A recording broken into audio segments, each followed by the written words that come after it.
শহীদ পরিবারদের উদ্দেশ্যে তিনি বলেন, জুলাই শহীদ স্মৃতি ফাউন্ডেশন যতটুকু পারছে সহায়তা করছে।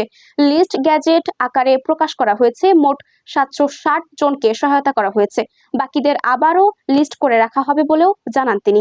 অনুষ্ঠানে বিদ্যুৎ ও জ্বালানি উপদেষ্টা ফাউজুল কবির খান বলেন, সন্তানদের হত্যার বিচার করা অন্তর্বর্তী সরকারের প্রধান কাজ।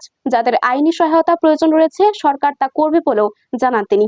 আরেক উপদেষ্টা ফরিদা আক্তার বলেন, খুনি হাসিনা ও পুলিশের অপরাধী সদস্যদের বিচার করতে হবে। এখনো অনেক শহীদ পরিবারের সদস্য হুমকির মুখে রয়েছে বলেও জানান এই উপদেষ্টা। শহীদদের রক্ত এখনো জীবিত, তাদের পরিবারের কেউ আর্থিক সহায়তা চায় না, শুধু বিচার চায়, এমন মন্তব্য করেছেন জুলাই স্মৃতি ফাউন্ডেশনের সাধারণ সম্পাদক সার্জিস আলম। সোমবার 30 ডিসেম্বর সকালে নগর ভবনে ঢাকা বিভাগে আর্থিক সহযোগিতা প্রদান অনুষ্ঠানে তিনি জানান, 9টি ধাপে 8 বিভাগে আর্থিক সহায়তার চেক দিয়েছে ফাউন্ডেশন। তিনি বলেন, শেখ হাসিনা নিজেকে ফেরাউনের মতো ভেবেছিল। আমাদের এখান থেকে শিক্ষা নিতে হবে। পাপ করলে পাপের শাস্তি ভোগ করতে হবে। এ সময় পুলিশকে নিজের কাজের দায়িত্বশীলতা ফিরিয়ে আনার আহ্বান জানান তিনি। আর এটি না পারলে তাহলে আপনাদের মরে যাওয়া ভালো বলেও মন্তব্য করেন সার্জিস।